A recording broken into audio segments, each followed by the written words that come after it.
My name is Ronnie Caplan. I was born in South Africa approximately 74 years ago, maybe more than that, sorry. I've been an estate agent builder all my life.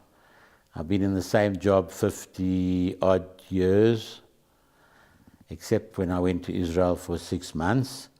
Before the war started, I was in the youth movements in those days, and I was 22, I think I remember, and I said to my father, I'd like to go to Israel, there's a war coming. And he said, no, my son, that I think I'll rather go, seeing that you are a young man and I've already lived my life. He says, I'm going to go. And we had a tremendous big fight about it. He said to me that he's had his life and he doesn't know what's actually going to be the outcome, and nobody knew what would be the outcome of the war. So eventually I won the war, talking in that way, but it wasn't actually won the war. I succeeded in getting my father to agree that I can go. And we went, we came here, I came to Israel before the war, and we were there, and we, in the beginning, we went via Athens, if I remember correctly, and my mom also wasn't very happy about us going, about me going, and she said, I told her, you got 3 other children at home, so it's at home. And my mother always used to look after us at home, so it was difficult for me, even for me to go. But I saw that the people was going to the Zionist Federation, and we all had to go to the Zionist Federation for an interview, and then they had to see a doctor to see, if I remember correctly, we went to see a doctor, and he pronounced you fit to go.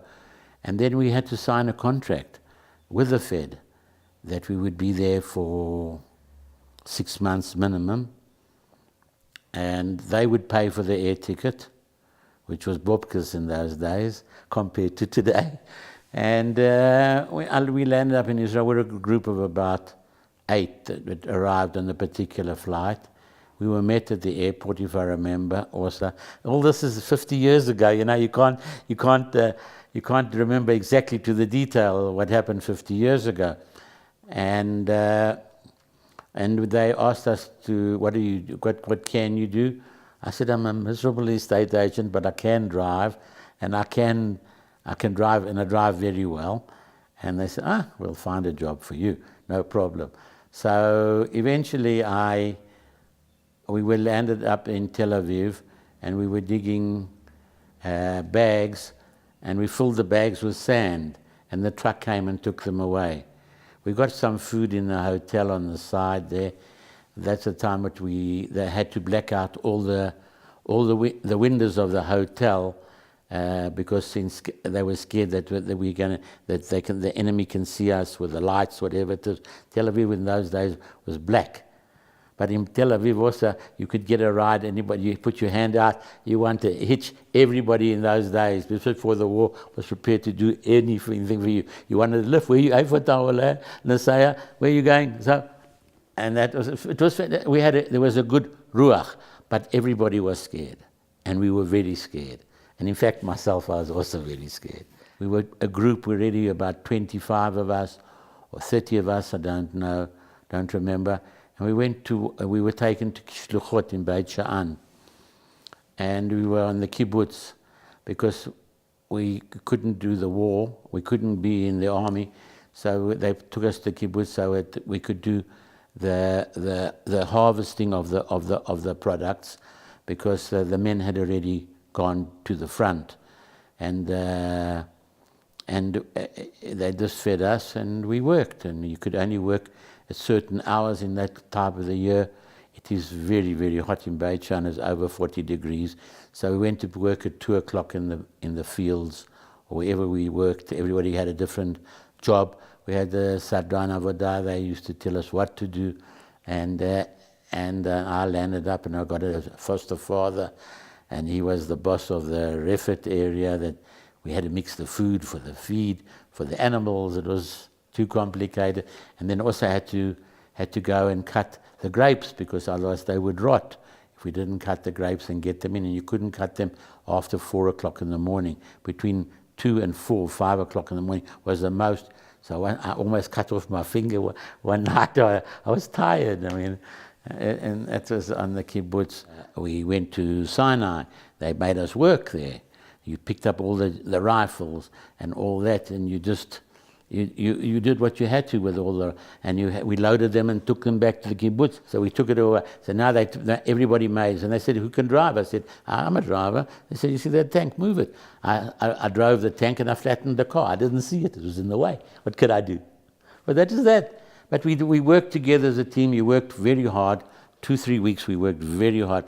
We were schwitzing. I lost 20 pounds in weight in 6 weeks. If you wanted to get extra time or extra food and that and meat, and I don't eat milchik, so I ate the meat. So they said, you can go on shmirah, you'll either drive the tank or you'll have the gun, or you'll, and not the tank, the tractor, or you'll either have the drive the tractor, which they taught us how to do, and or you'll carry the gun with the infrared. And I had a good partner, his name was Kelly, also ex-South African, and he used to do the fields at night. We couldn't plow during the day because you can get shot at from the Jordanians. We were on the Jordanian border, and that's how we did. So we used to do, say, a 4-hour shift at night, say from 6 to 10 or from 8 to 12, and then you didn't have to work the next day, because you needed a bit of rest, a little bit. And then also, we built up a very good friendship with the chevra that were there. I became the maskir of all the thing. I bought books for them on the wall. I made everybody work extra 2 hours for about 8 days, and we bought a little fridge so we could have our cold drinks in our place and not by them. It was. Look, I had good fun. There was good fun. It was tough. The floor, there was no floor, the doors didn't close, the windows were falling out. But that's what we lived in. It was they had them. Those were the accommodations. Some got nicer accommodation, some got less accommodation. You also got a mother and father to be you on the kibbutz and to be with you. My father's name was Kaufman, I think. Yes, Kaufman. And his wife used to climb the trees. Before they had these hoists that they could go and get the dates with the machine, she used to climb the trees. I saw her now, and she's sitting in a wheelchair. She can't do these things, unfortunately. But remember, this is 50 years ago. And we actually, only news we knew, because we didn't understand the Hebrew.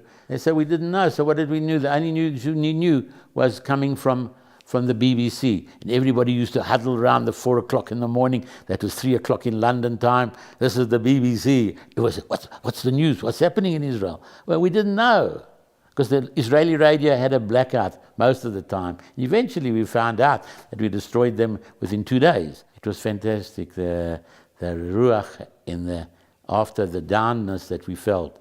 You felt very low and everything, because we could have been destroyed. The way they were digging up the cemetery areas to put for graves, they anticipated thousands and thousands of people would die. And God helped us, and that's it. He gave us back actually what He promised us. I came from a religious family. Zionistic, yes. I've always been a Zionist. I love Israel.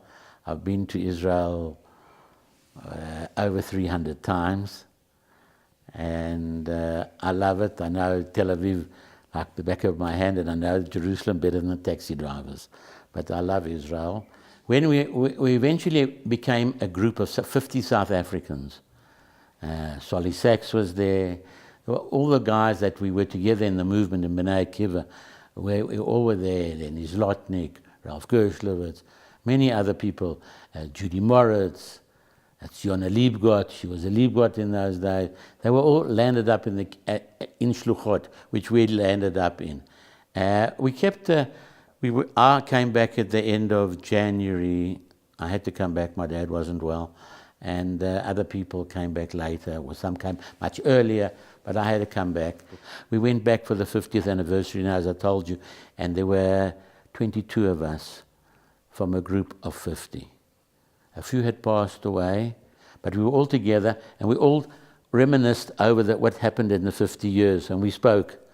And that's why I say we're about 22 of us out of a group of 50, which I think is very good. But you also had a life with people. The friends, you became friends. You played cards together at night or whatever you did, and you sat in the room and you spoke and you discussed things.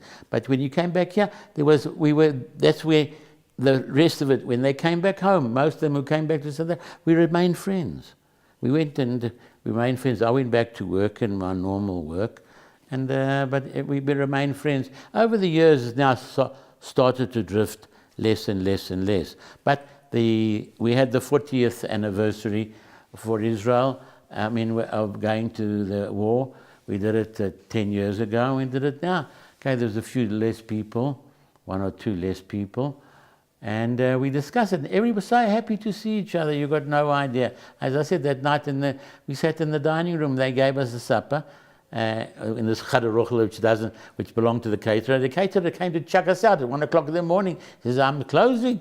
And we were talking, we were discussing. Everybody had about 8 minutes to discuss, and 8 minutes turned into 20 minutes, and he's got this, and he's got that, and this is he's got 1 o'clock, kitchen, that's it. And they live differently. But I think basically by going to Israel and going for the war in that particular time, we cemented friendships. When I came back to South Africa, I wasn't downcast. I was fantastic. I just had lost a lot of weight, and all the tests, the blood tests showed that I was wrong, short of this, short of that, and short of that. But my mother sorted that out very quickly. But I went back to work, but I was pleased that I had gone to Israel for when Israel needed us. My relationship with Israel now. Look, I go there now periodically. I used to go 5, 6 times, 6, 7 times a year. I'm now down to about 1 or 2. One of my pet projects at the moment is I bring 40 kids from Israel every year to South Africa who've got cancer. And we give them 10 days of an unbelievable trip to South Africa. And a few of the doctors have actually told me that some of the children don't have to come back for treatment. Their matzav ruach, they've changed their mindset, and they're fighting. And that's the greatest bracha we could do. And it's a terrific. I'm going for my 7th year. It's 7 years. I'm happy I went. Thank God I went, and thank God I came back in one piece, because a few people did get a little bit of shrapnel, and a couple of other things happened to them in Israel. And it was hard on their parents to accept whatever happened to these people. One person lost a leg, but I, as I said, thank God I came back in one piece. And all I can say is thank God. What else can I say? First of all, we got in Israel, and which we thought we would never have. Look, it gave me experience, it gave you life experience, it gave you everything in every sphere, from going from a nice home to a schmutziger room, and to change your matzav ruach and your way you lived and way you conducted yourself.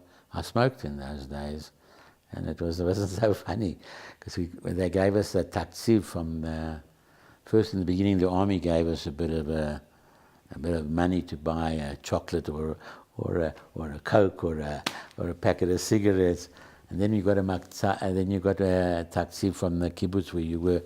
You got your coffee for the month, you got your tea for the month, whatever you wanted, and you got a bit of money. And what would we go and buy was Ceylon cigarettes, so we could smoke. I mean, to get up at 2 o'clock in the morning.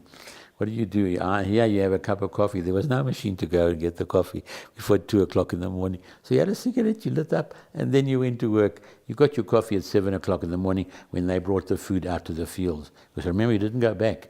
You stayed in the field until your shift had ended, and then you went back. But then I became a driver at one stage. I drove the van from the kibbutz for the eggs to Tnuva, and they gave me Chalav Mufustar, because I told them I'm not sitting in the fields. That's not beyond my.